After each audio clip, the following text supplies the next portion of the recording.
আসসালামু আলাইকুম, কেমন আছেন সবাই? আশা করি ভালো আছেন। তো আমি আজকে আপনাদেরকে বলবো কিভাবে কচু কাটবেন, সিদ্ধ করবেন এবং রান্না করবেন। কিভাবে খাইবেন সেইটাও দেখাবো। তো প্রথমে ২ হাতে ২টা পলিথিন এমন সুন্দর করে বাইন্দা লইবেন। বাইন্দা ছোট, ছোট করে কচুগুলা কাইটা লইবেন। কাইট্টা সুন্দর কইরা শামিলি দিয়া ধুয়াইবেন। কারণ কচু ধরলে ধইরা যদি পানি ধরেন তারা আরো বেশি চুলকায় হাত। আর চুলকাইতে, চুলকাইতে আমি তো একদম পাগল হইয়া যাই। এই কারণে আমি সবসময় কচু হেরে দিয়েই ধুয়াই। এই যে দেখেন, হাত একদম শুকনা এবং পরিষ্কার। কোনো কিছু নাই হাতে। তারপর কচুগুলারে ভালো করে সিদ্ধ করে নিবেন।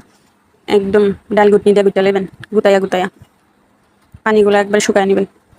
আমি পানিগুলারে শুকাইয়া ডাল ঘুটনি দিয়ে গুইটা লিছি। তারপর পেঁয়াজ, রসুন, আদা রসুন, অল্প একটু আদা রসুন বাটা দিছি, জিরা বাটা দিছি, হলুদের গুঁড়া, মরিচের গুঁড়া, লবণ দিয়া ইলিশ মাছের মাথা দিয়া কষাইয়া সুন্দর করে কচুগুলা ডাইলা দিছি। তারপর আস্তে আস্তে এগুলা লাইরা সাইরা অল্প একটু পানি দিয়া সিদ্ধ করে লাড়তে থাকবেন। শুধু লাড়ালাড়ি করবেন, ডাইকা দিবেন, কতক্ষণ পরে আবার লাড়বেন। লাইরা লাইরা রান্না করবেন। একদম শুকায় নেবেন, তেলটা একটু বেশি দিবেন, তাহলে দেখবেন সেই মজা হইব।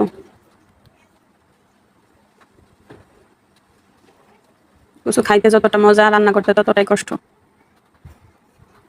কচু শাক আমার অনেক পছন্দ, আমার স্বামীর অনেক পছন্দ, কিন্তু কষ্টে রান্না করার কষ্টে, কাটার কষ্টে আমি কচু খাই না।